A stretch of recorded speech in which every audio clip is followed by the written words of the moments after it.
La historia universal del arte, tradicionalmente estructurada desde Occidente, no sería en verdad universal si no diera entrada al formidable episodio artístico de India, China y Japón. Pero no solo a las manifestaciones artísticas de estas tres grandes culturas milenarias, sino a todas las que en su entorno componen una constelación a modo de satélites deudores, desde Afganistán, Cachemira y el Tíbet, hasta Corea, sin olvidar hacia el sur Tailandia, Laos, Camboya, Vietnam o la isla de Java en Indonesia. Si hubiera que señalar un común denominador en el despertar del arte en Asia, este papel le correspondería al budismo, que desde la India se extendió hacia Oriente, siguiendo las peregrinaciones de los monjes budistas y la famosa ruta comercial de la seda, que a través del Turquestán tantos intercambios culturales y artísticos favorecieron entre Oriente y Occidente. Ello no excluye la importancia de otras religiones como el brahmanismo, donde Shiva, el dios constructor y destructor, se representa con 4 brazos característicos y aquí como bailarín cósmico, encarnando la energía eterna. Su culto se reconoce igualmente a través del linga o falo como dios creador que es.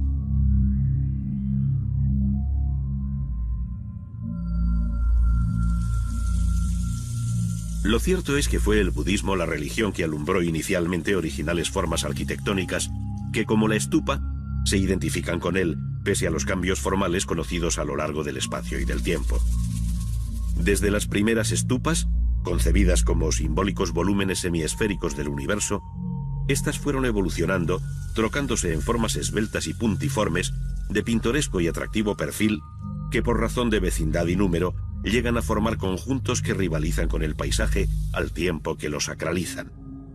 Se trata sin duda de un horizonte sagrado, en el que parece percibirse la serenidad misma del budismo, cuyo alcance espiritual resulta difícil de encerrar en palabras e imágenes.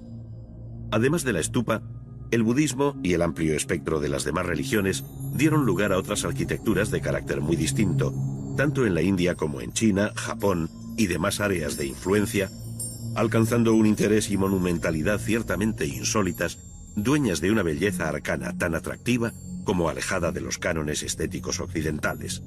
En ella se pone de manifiesto una sensibilidad alimentada por la filosofía, la literatura y, en fin, por una concepción de la naturaleza, de la vida y de la muerte, esto es, del universo, muy distinta de la que ha nutrido la historia de Occidente. Muchas otras arquitecturas dieron al arte oriental una fisonomía y colorido sorprendentes, donde la piedra y la madera se han combinado con la naturaleza y los jardines, dando lugar a conjuntos de ensueño. En ellos se dibuja la propia geografía e historia de la arquitectura, donde en unos casos es clara la persistencia de las formas más antiguas y en otros se produce un quiebro hacia tradiciones foráneas de claro origen musulmán, como sucede en la India. En este último caso se dejan ver siempre raíces formales autóctonas, pues el perfil de las pequeñas y grandes cúpulas que rematan sus edificios no deja de ser familiar a los habitantes de estas tierras.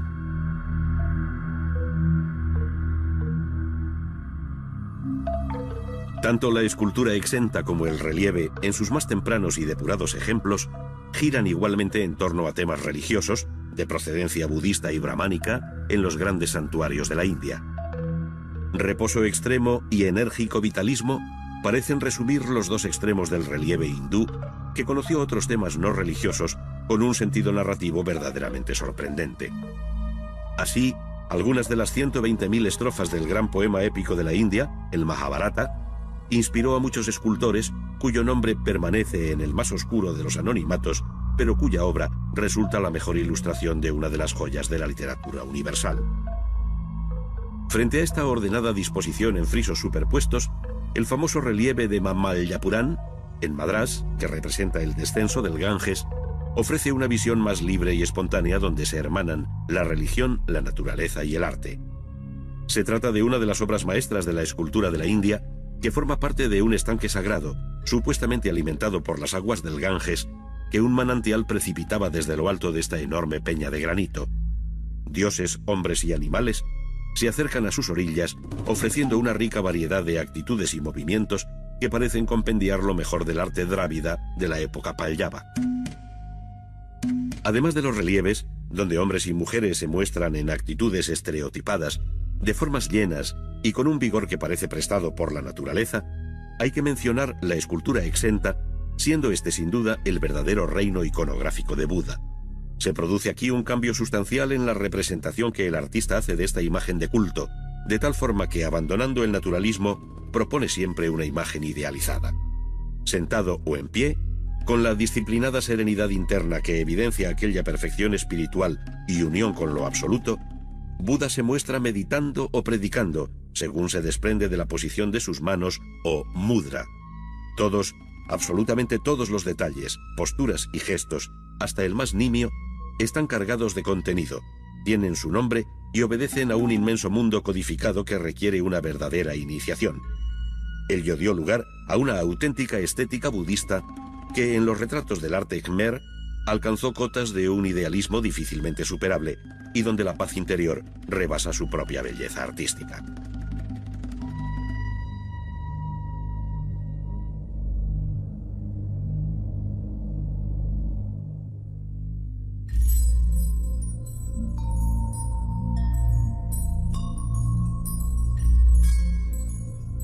La pintura, la estampa, el bronce, la seda, la porcelana, el jade, la laca y cuantos materiales, técnicas y soportes puedan imaginarse, encuentran cabida en el arte oriental con rango de artes mayores, pues hasta la propia caligrafía alcanza un interés estético indescriptible. Ante nuestros ojos, parece que en aquel amplio arco de experiencias artísticas, la belleza fue una condición inexcusable del objeto.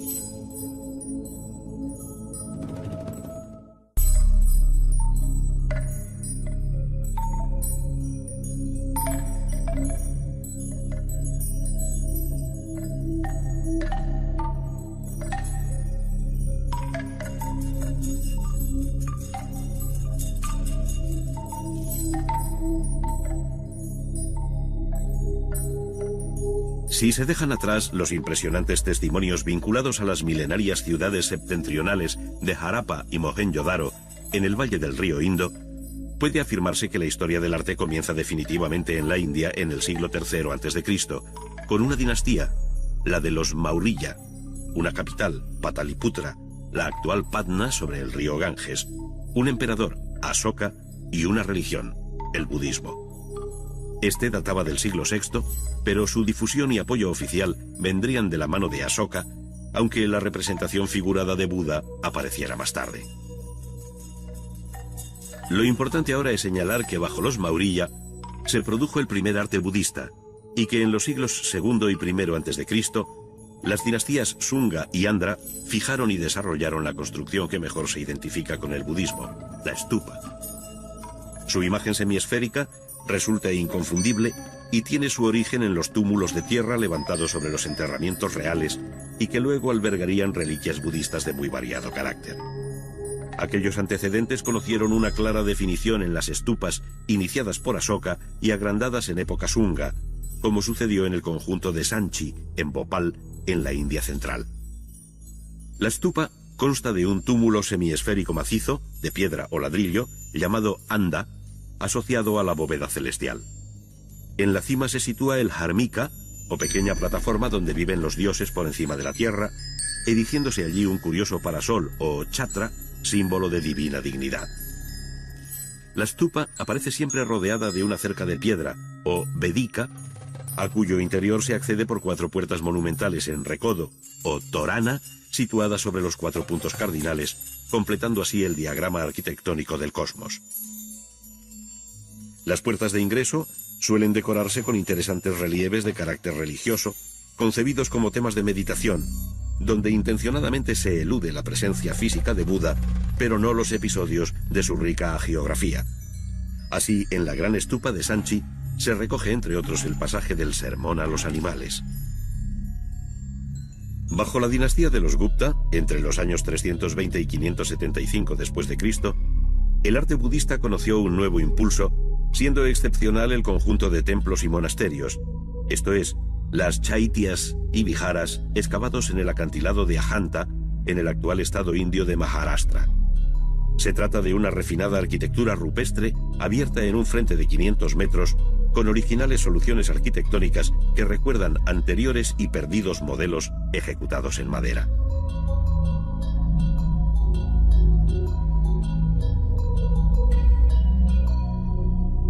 Las chaitias, con un pórtico de gran empaque, una generosa entrada de luz y ricos paños escultóricos sobre el atrio, tienen algo de estructura basilical abovedada. Su interior cuenta con potentes columnas de particular hechura, mostrando al fondo de la nave central una estupa, todo ello en una curiosa analogía con la arquitectura religiosa de Occidente. La arquitectura tardó algún tiempo en afirmarse como un verdadero proceso constructivo, reduciéndose a imitar sobre la roca viva las antiguas construcciones en madera, muchas veces de carácter efímero. De este tipo son los llamados ratas de Mahabalipuram, del siglo VII, que repiten la imagen de pequeños templos rodantes montados sobre carros con sus características cubiertas escalonadas. No muy lejos de Ajanta se encuentra el Ellora, un lugar de honda significación religiosa, al reunirse allí importantes testimonios arquitectónicos que acogieron por igual el budismo, el brahmanismo y el jainismo, las tres religiones más importantes de la India con anterioridad al Islam. Templos y monasterios excavados en la roca muestran nuevas formas arquitectónicas, destacando dentro de los templos brahmánicos el dedicado a Shiva bajo el nombre de Kailasa. Sus distintos elementos están tallados en la roca, dejando ver una supuesta construcción, cuando en realidad se trata de un templo esculpido sobre la roca, al igual que los relieves que lo decoran. La obra se debe a la iniciativa de Krishna I entre los años 756 y 773. Frente a esta actividad que durante siglos redujo la arquitectura de la India a una serie de monolitos labrados como colosales esculturas, al acercarse el año 1000 crecieron en la región de Orissa y en torno a Khajuraho una colección asombrosa de santuarios sólidamente construidos en piedra que se identifican con el templo hindú. Se trata de escalonadas construcciones de una original belleza y rara organización en sus volúmenes que responden a distintas funciones y significados. Destaca siempre la mayor altura del santuario propiamente dicho, o Garbhagriha, rematado por una esbelta torre en forma de huso llamada Sikara.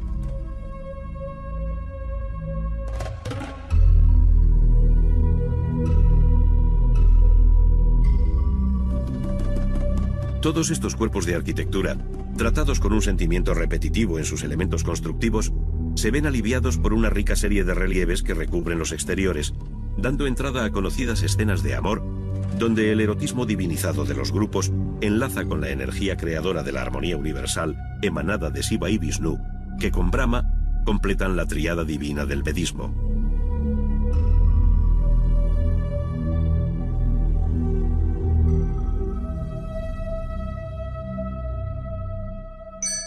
La tendencia hacia la monumentalidad creciente de la arquitectura se observa igualmente en los templos del sur, donde las entradas monumentales o gopuram cobraron mayor importancia y altura que los propios santuarios, alcanzando los 60 metros de altura. Los del templo de Kambaresvara, dedicado a Shiva, en Kanchipuram, se construyeron en 1509 por Krishnadevaraya. En esta misma centuria se constituiría el Imperio Mongol, si bien desde el siglo XII había hecho acto de presencia la arquitectura islámica, como el alminar de la mezquita de Qutb en Delhi.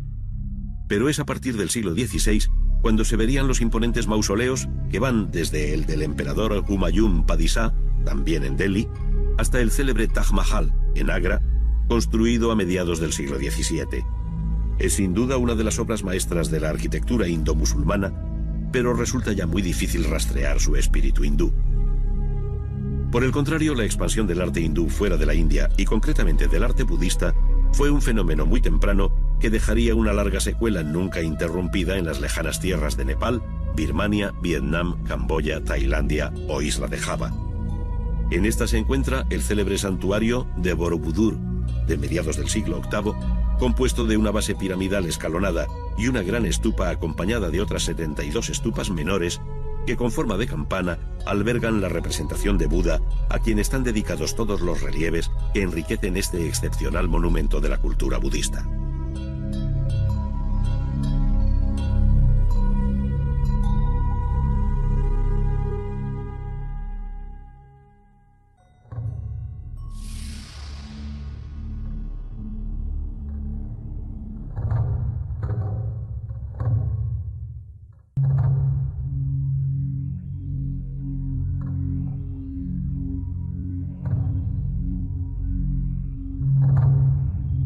La imponente y serena imagen del gran Buda de Kamakura, fundida en bronce en 1252, habla muy alto, a pesar de su mutismo, de la importancia que alcanzó el budismo en Japón.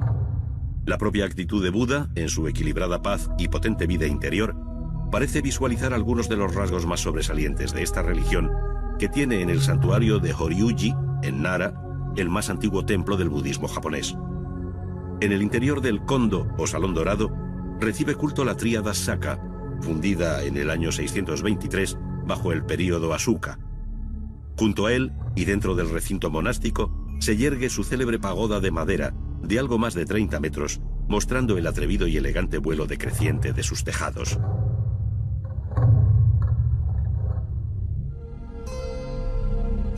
Como contrapartida a la vistosa arquitectura budista, conservamos la sencilla y antigua imagen de los santuarios sintoístas, gracias a que desde el siglo VII sus edificios de madera se vienen reconstruyendo cada 20 años.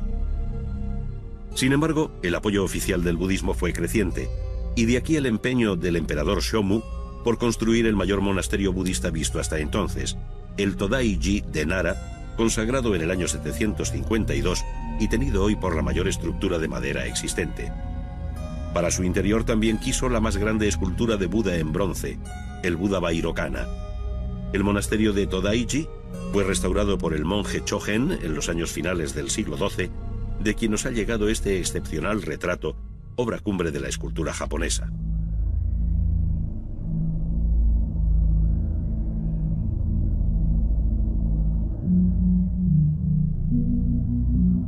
De este modo cabe repasar la apasionante historia de la arquitectura japonesa, religiosa y civil, que habiéndose construido con un material perecedero como la madera, su constante renovación y respeto por los procedimientos constructivos tradicionales nos ha permitido conocer formas y soluciones muy arcaizantes. Por esta razón, la arquitectura japonesa, a los ojos de un observador poco avisado, parece no cambiar de imagen a lo largo de los siglos, cuando en realidad tales cambios existen, siendo muy visible la tendencia barroca desde la simplicidad clásica y viceversa, por utilizar dos conceptos que en un movimiento pendular se dan en todas las culturas artísticas. Pero nada se habría dicho de la arquitectura nipona si no se mencionase su vinculación al paisaje, su relación y permanente diálogo con la naturaleza, tanto que sin esta simbiosis resulta difícil entender su disposición general, la amplitud de sus huecos o lo ameno de sus pórticos para caminar bajo ellos. Es más, junto al paisaje y el jardín natural, el budismo zen alumbró un jardín seco, el Kare Sansui, esto es, un jardín de piedra y arena que, tratada y dispuesta convenientemente, se asemeja a un mar cuyas ondas y oleaje se perciben en los bordes de sus rocas y colinas. Ello supone un cuasi sacerdotal cuidado y orden que se identifica con el pensamiento zen. Muchos de estos jardines datan del siglo XV y, si bien han sido renovados posteriormente en varias ocasiones, conservan aún su imperecedero espíritu. Jardines de contemplación, jardines para la meditación.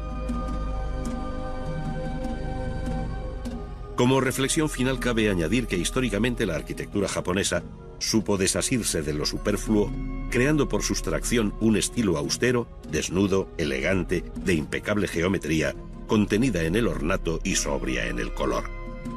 Sus espacios diáfanos y el planismo de sus estructuras completan una imagen arquitectónica de fresca y renovada modernidad, sorprendente desde la globalizada retórica del siglo XXI.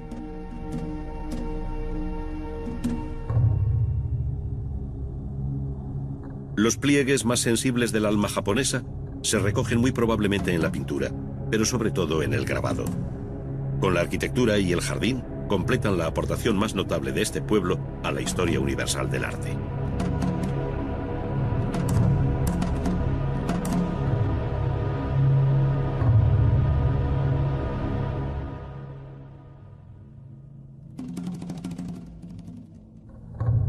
Como no podía ser de otro modo, la primera pintura japonesa surgió en el ámbito religioso del budismo, inspirándose en aquel infinito universo que acabarían estereotipando mandalas de un modo muy gráfico.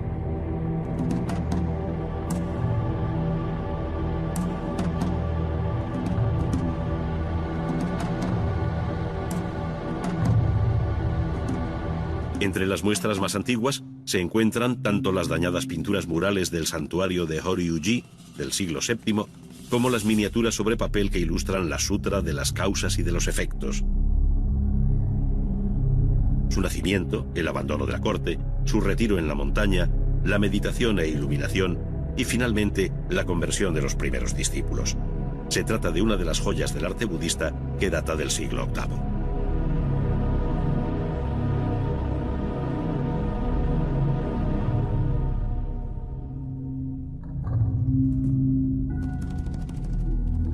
Otra de las obras maestras es la ilustración también de un emmaki, o rollo horizontal de papel, en el que se recoge la historia de Genji, de la primera mitad del siglo XII. El alcance profano del texto dio lugar a todo un género pictórico conocido con el nombre de Yamato-e. Nada escapó a los ojos de la pintura, desde el grave retrato cortesano de un shogun, como Minamoto no Yoritomo, pintado sobre seda con tinta por Fujiwara Takanobu en la segunda mitad del siglo XII, hasta poéticos paisajes sobre papel que visten mamparas y biombos de la época Muromachi, entre los siglos XIV y XVI. Para entonces la pintura ya se había liberado del apoyo literario de un texto para ser ella misma, pintura, y los artistas, firmando su obra, hicieron salir a esta de un secular anonimato. Es más, los nombres de los pintores alcanzan en ocasiones a varias generaciones de una misma familia, formando verdaderas dinastías, como sucede con los Kano a lo largo de los siglos XVII y XVIII.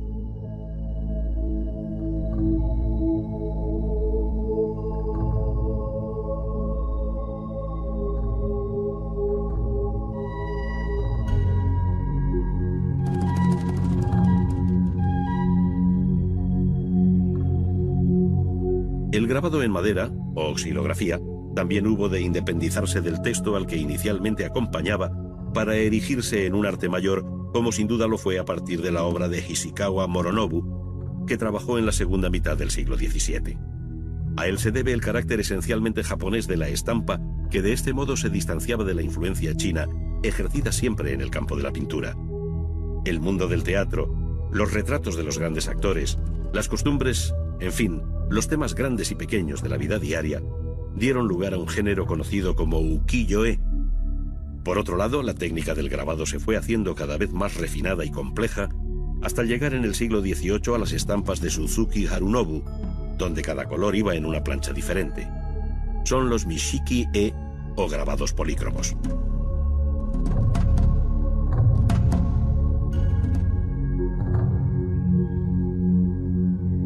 Elegancia en la composición y delicadeza en el trazo y el color son dos constantes que quedaron en la estampa japonesa, cuya historia se cierra en el siglo XVIII y principios del XIX con Utamaru, Okusai y Hiroshige.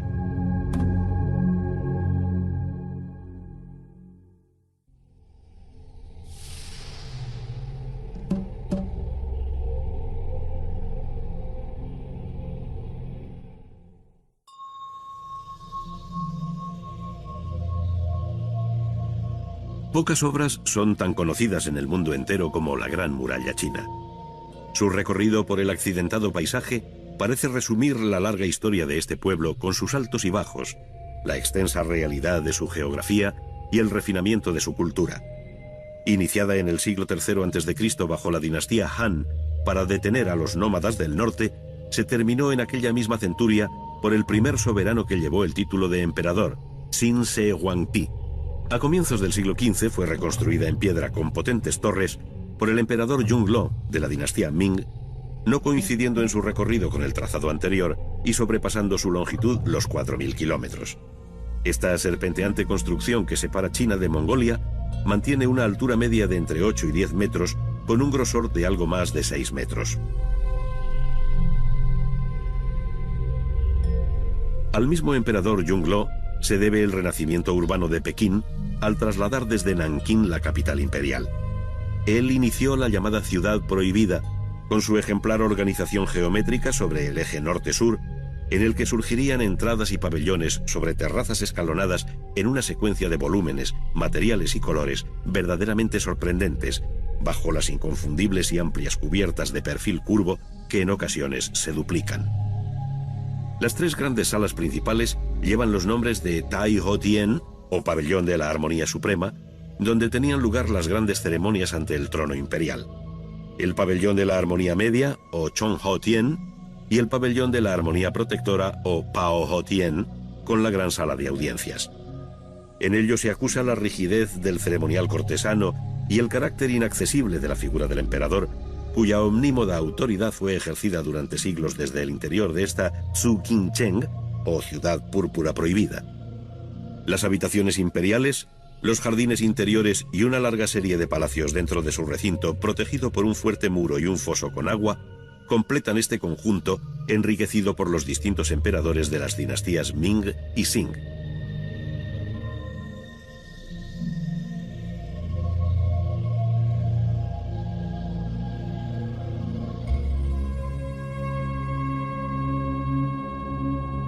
Al suroeste de la ciudad, Yongle hizo levantar el Templo del Cielo, de original planta circular y 3 alturas, que destruido por un incendio en 1889, se reconstruyó siguiendo su primitivo aspecto. Allí tuvieron lugar complejos ritos anuales, coincidiendo con el solsticio de invierno, cuando el emperador en persona hacía las ofrendas referidas en el libro de las Odas. Las zarzas y las breñas salvajes de mis dominios han sido quemadas. Los campos labrados dan abundante cosecha. Nuestros graneros están llenos y yo hago ofrenda al poderoso cielo.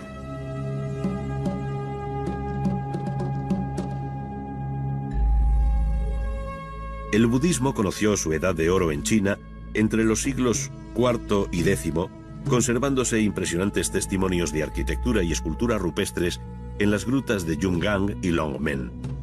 Las figuras de Buda sedente hablan de aquel momento en que el confucianismo y el taoísmo se vieron temporalmente postergados por esta religión ecuménica que, procedente de la India, encontró firme apoyo en la dinastía Tang.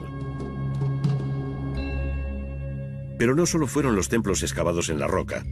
La arquitectura religiosa en China ofreció un modelo inédito, la pagoda. Su imagen torreada resulta inconfundible en el paisaje por el escalonamiento y repetición de sus distintos cuerpos, que con el paso del tiempo se fue haciendo más esbelta y elegante. En su construcción se utilizó la piedra, pero sobre todo el ladrillo y la madera, alcanzando un gran refinamiento algunos ejemplos que han sobrevivido hasta nuestro tiempo, como la de Sakyamuni, de Fogongxi, en Xinxiang. Su planta octogonal multiplica los quiebros, luces y sombras, tanto vertical como horizontalmente, dando lugar a una atractiva torre que es en sí misma un auténtico belvedere sobre el paisaje. Por esta razón, no es de extrañar que en el siglo XVIII los paisajistas europeos incorporaran la pagoda a sus pintorescos jardines, soslayando el significado budista que alberga en su interior.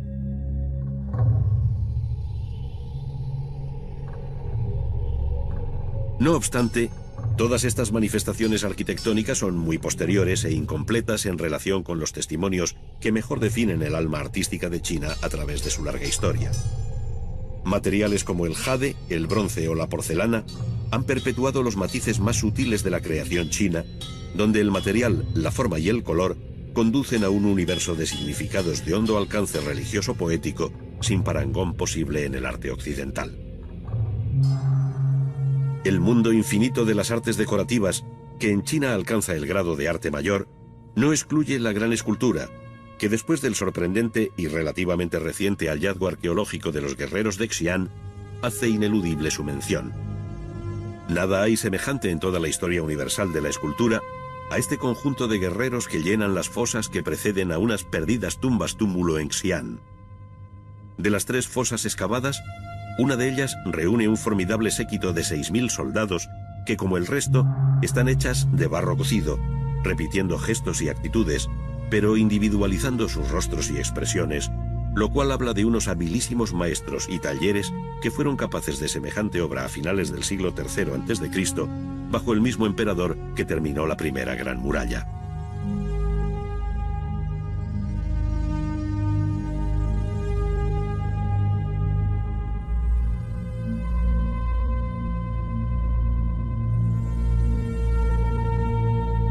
En la pintura es donde probablemente se encuentran los pliegues más delicados e íntimos de la estética china, a los que contribuye de forma decisiva los textos y la propia caligrafía que la acompañan. Pero la pintura también llegó a independizarse de cualquier mensaje explícito, de todo efecto meramente decorativo, para ser solamente pintura, pintura en sí misma, pura expresión cromática sobre papel o seda, prestando especial atención a la naturaleza. Esta se manifiesta de modo original a través de unas vivencias inéditas del paisaje, entre real, imaginario y construido, donde los diferentes planos, alturas y profundidad de la mirada del pintor distan mucho de la perspectiva racionalizada y geométrica vista en la pintura occidental. El espectador, subyugado por aquella forma de concebir el paisaje, se siente atraído, movido a la contemplación, a la reflexión, interiorizando así la relación entre el hombre y la naturaleza, que resume todo un modo de concebir la existencia.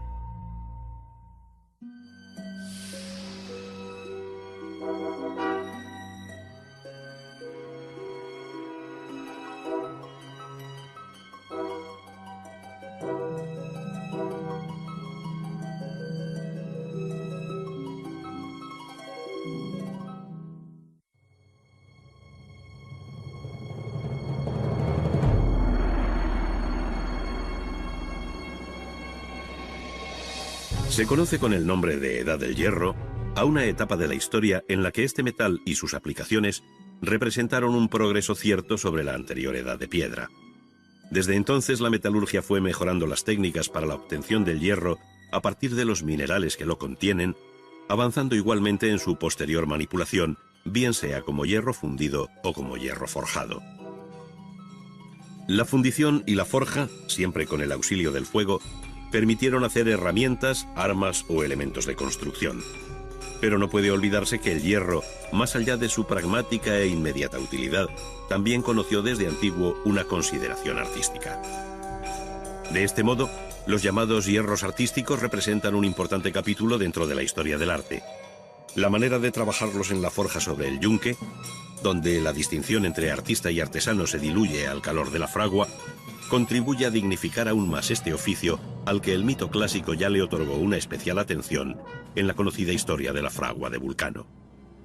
Sus escenas, protagonizadas entonces por los cíclopes, se actualizan a diario en el interior de estos talleres, en los que el golpeteo de los mazos y el calor del fuego advierten de la naturaleza de este metal que se resiste a ser doblegado.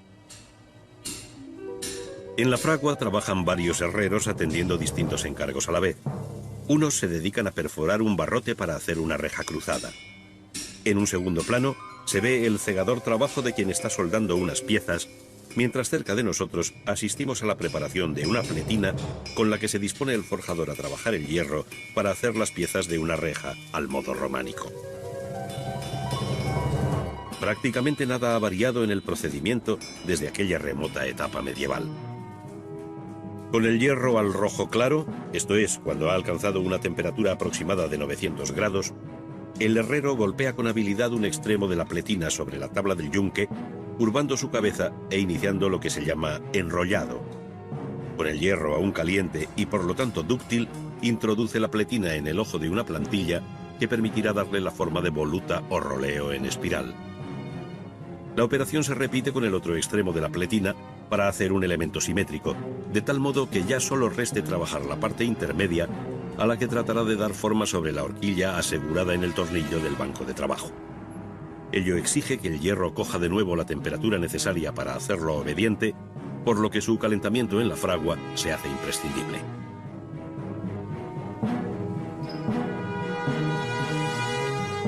Poco a poco se van haciendo los adornos menores y las correspondientes abrazaderas que servirán para enlazar las piezas entre sí y éstas con el armazón y marco general. Con una pletina al rojo sobre la estampa o plantilla que el forjador ha fijado sobre el agujero cuadrado del yunque, se pliega golpeándola hasta embutirla y conseguir la forma de U cuadrada que una vez enfriada se retirará con una tenaza plana para abrazar todos los hierros hasta entonces sueltos. Otros trabajos menos delicados, como el doblado en caliente de un barrote, van completando la labor preparatoria de la reja. Entretanto, para montar los diferentes elementos que acompañan a los roleos, es aconsejable hacer previamente una caja metálica que sirva de marco en la cual ir colocando por orden todos los hierros forjados anteriormente. En el centro del fondo de la plancha se ha previsto un hueco para poder plegar luego la abrazadera central por su parte posterior, de tal modo que al extraer estos motivos con forma de Cs contrapuestas, salgan como una unidad para incorporarse al bastidor general. Allí se sumará a otras formas análogas hasta tupir la reja y producir el bello efecto que muestran estos hierros artísticos del siglo XII.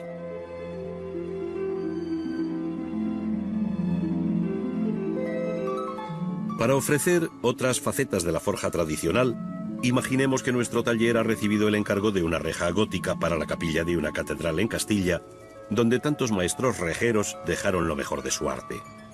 En la reja, los barrotes incorporan formas acorazonadas que el herrero curva y contracurva sobre una plantilla fija en el yunque. Estos medios corazones se unen entre sí y al barrote correspondiente con soldadura autógena o arco eléctrico para ganar ahora tiempo y proseguir con otras tareas labradas al modo tradicional. Cada uno de los barrotes lleva una basa que le servirá de asiento sobre el marco de la reja. Con martillos destajadores, martillos formones y de degüello, así como con estampas y tajaderas que se fijan sobre el yunque, se realizan una serie de operaciones tanto en caliente como en frío que dan forma a la basa.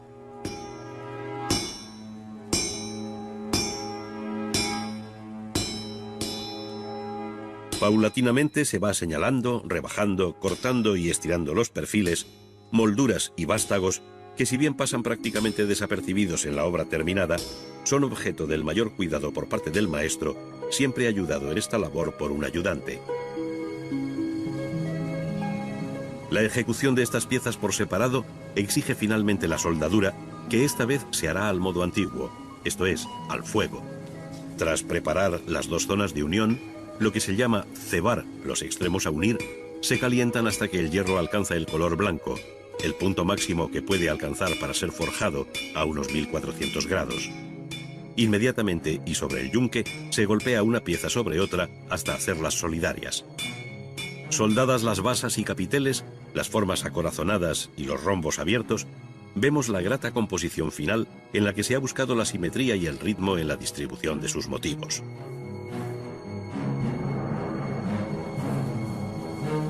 Restan otras muchas operaciones posibles al calor de la forja, como la de esta hoja enrollada sobre sí misma, que una vez labrada es repasada por el ayudante, eliminando la escoria, rebabas y asperezas producidas por la herramienta.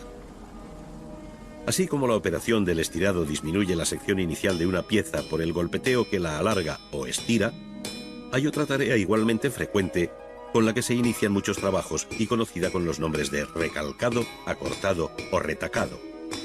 Consiste en dar mayor sección a la barra en su extremo para hacer a partir de aquí otro tipo de labor. En este caso, el herrero recalca, conforma y afina una bola directamente sobre el yunque. Junto a las herramientas tradicionales han aparecido en la fragua otras más potentes que permiten al maestro trabajar con menor esfuerzo. Una taladradora, por ejemplo, horada gruesas secciones de hierro y acero, al tiempo que una fresadora elimina el material sobrante con la máxima precisión. A su vez, la soldadura autógena une las piezas más diversas de esta moderna composición que, rebasando la reja tradicional, mantiene su misión: cerrar dejando ver. Pero volvamos la mirada a la vieja forja por última vez. Veamos de nuevo el estirado de una barra de la que va a salir una forma sorprendente, pues estando al rojo y fija sobre un tornillo, el maestro le da varias vueltas con una palanca de torsión hasta conseguir esta curiosa punta retorcida.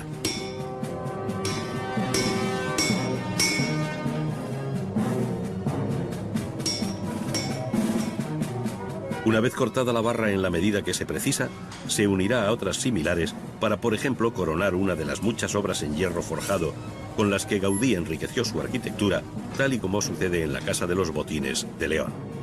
De este modo, el trabajo en la fragua no conoce límites, ni en el tiempo, ni en el espacio, ni en sus posibilidades de expresión artística.